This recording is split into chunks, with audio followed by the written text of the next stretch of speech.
Well, hello and good morning. Welcome to Tuesday.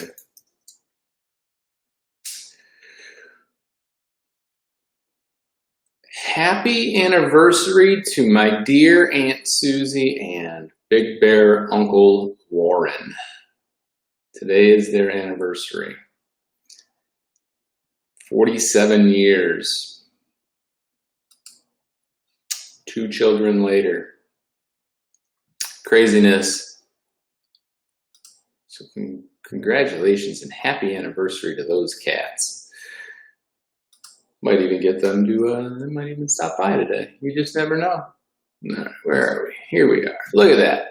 We are up and running. Haven't got my, oh, yep. Twitch is up. YouTube should be up. All that good stuff. Yeah, so happy Tuesday. Hey, I knew Uncle Warren would be checking in. You're welcome, Uncle Warren. Yeah, 47 years. Got to remind Beth again, our 14 year is coming up on Thursday. 2 days, 14 years. Craziness. 2 kids. A dog and a cat later. Actually, like 3 dogs. And I don't even know how many chickens we have. Because chickens aren't really animals, they're dinner. Speaking of which, we did the Tractor Supply chickens. They're this like hybrid that gets wicked fat, wicked fast. And it's pretty disgusting at the rate at which they grow. They grow so fast. Yeah, Deb, you know, I don't know what is going on. That's on my to-do list because it's supposed to be set up for like 60 days. Like I set it up for 60 days. So I don't know what's going on. I gotta dial in at 8:15 with my Texidly people and see what the heck is going on. Why we're not getting our quotes. So there might have just been a little hiccup in the system. I thought about that this morning on my run. I was like, I don't remember getting it yesterday. And I knew Saturday, like Sunday, I didn't have cell service. So like, you know, I didn't even look at my phone until like 4 o'clock in the afternoon. But I'll get that going again today. Don't worry. Don't you worry. They'll be coming right back at you. Back to my chicken story. Because chickens, you can always tell a chicken story. So we got these hybrid ones that they mix, like it's a Cornish cross. It grows so fast that it will die of a heart attack or literally like its legs will break under its own weight if you aren't smart about when you take it to the butcher. And I'm not kidding you. Like this chicken, the chickens we got, the 10 of them, I think we took 10 of them, 10 of those and 10 of the other kind. 2 of the other ones are one of these ones. Like, it's disgusting how fast they grow. So we will never buy those again. We like the, I don't know what kind they are. There's some kind of German kind of bird. That they grow a little bit slower. They're a better looking bird too. And they can walk, which to me is important because how are we going to have free range chickens if they like literally like walk to the feeder and then sit there and eat and then die?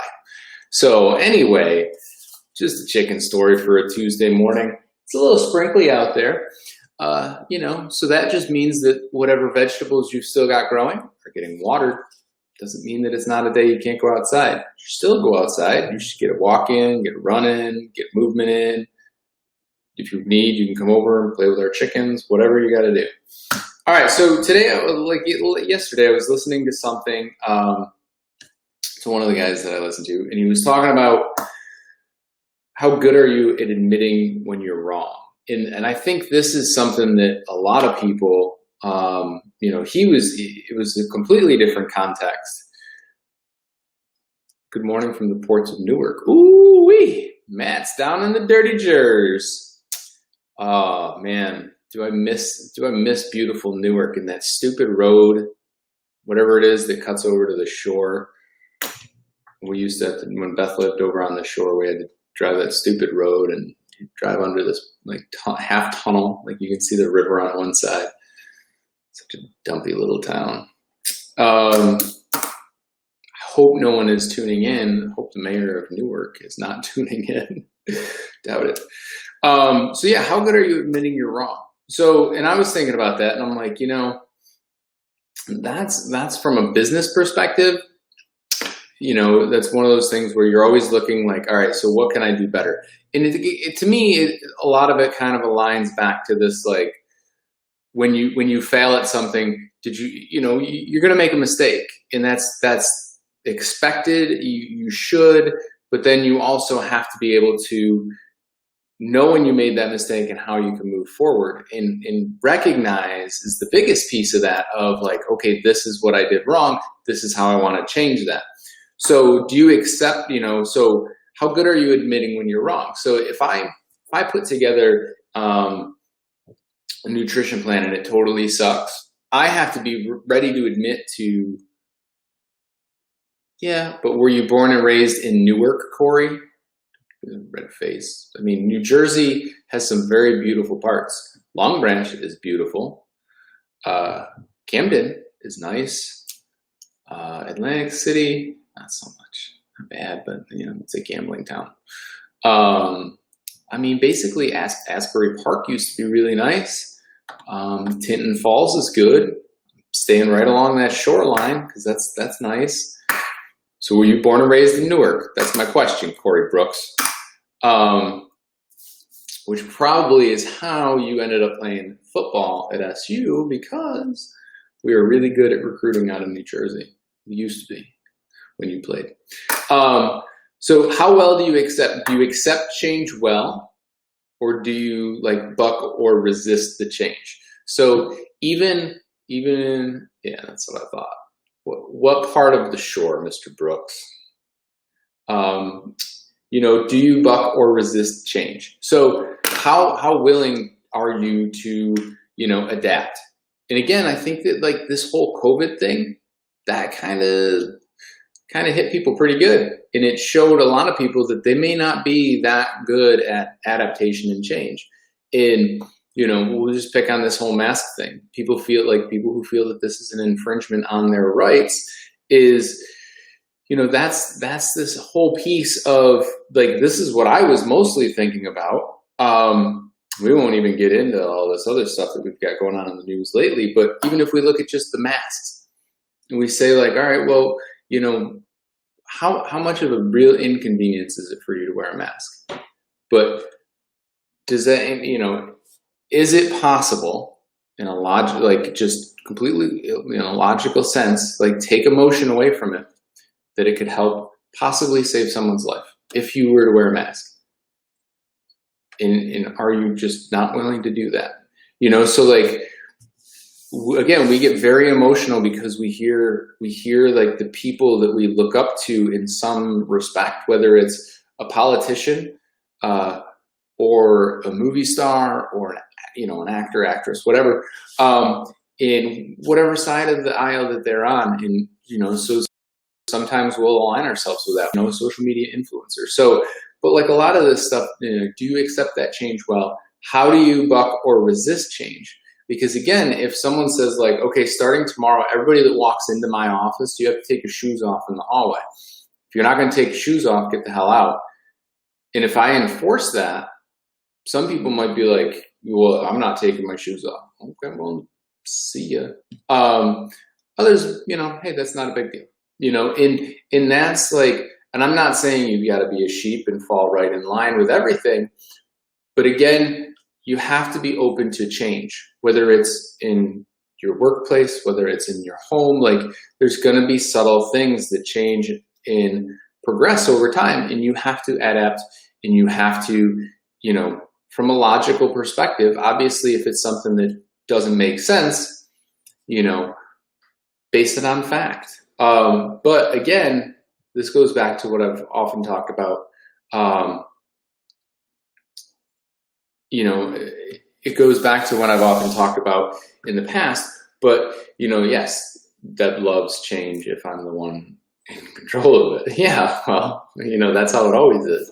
But again, like we have to want you should want change. You should want to be able to progress forward, because again, that's going to give you that opportunity to stop being stagnant, stop being stuck in that same rut. If, a friend of mine's mantra at his gym, at Josh's gym, is if it doesn't challenge you, it doesn't change you. And I mean, it's 100% true. If I go through and I do the easy thing every day, all the time, how can I ever expect anything different than what I already have? Right? So, and again, like, I'm not saying we have to go to that other end of the spectrum where it's like 100 miles an hour in the opposite direction. It's just, it's time for a challenge. It's time for a little bit of change. I'm just looking at some of my notes. And then the other point that I was thinking was, are you afraid that change could affect your ego? Because we grow up in an environment where our parents, our family dictates a lot of what we learn. Our environment dictates a lot of what we learn. And, growing up in, in my case, growing up in Fabius, I come from a completely different background than Corey Brooks, who grew up on the shore in New Jersey. If he spent a weekend at our house, he'd be like, man, this is crazy. I don't know how I could, this is the most relaxed life I could ever live. There's no hustle and bustle. There's, and it's a cool vacation. And then on the flip side, I go to New Jersey Shore to go on my vacation, because those are completely different environments for us, which is why we seek that stuff out. So, but then again, when it comes to change, it's like, how, like my philosophies and how we were raised, even from a nutritional perspective, we're meat and potato people when you grow up in a farming community and a farming family. And when you're in the city, it's going to be a completely different palate and food choices. Some of that can be more because of what's available to you. We grew up gardening. So from that perspective, we look at it and we raise a lot of our own crops. If you grow up in the middle of a city, you don't necessarily have that. You might be able to find a CSA now, but you didn't necessarily have that when you were growing up. So, those are things that you want to look at. So today's all about change, and you should love change, especially if you're the one in control of it. If you're not the one in control of it, base any change on legitimate fact, and again, logical fact. So don't just look at one thing, look at something and say, you know what? Nope, I have no interest in this. I was like that with the iPhone when it first came out. I was like, this is stupid. Who wants to look at their phone? Who wants to look at the web, like a website on their phone? You can't see anything. This is only like a 3-inch screen, and you have to pinch to zoom, and this is dumb. And got my 11 Pro, whatever it is, Pro Max, the one from Apple. I still think it's dumb because now it's an addictive tool, and apparently I was not an early adopter. I was like that second wave. So that's it. That's it for today. It's all about change. Do you embrace change, or do you buck and resist it, and why? Could that change lead to growth? Will this change hold you back? And are you afraid of it hurting your ego? Some food for thought. All right, that's it for today. I'm going to enjoy this rainy day, get some office work done before National Grid replaces some telephone poles and cuts our power for the day. So I hope you all have a wonderful Tuesday, and I will see you mañana. That's tomorrow.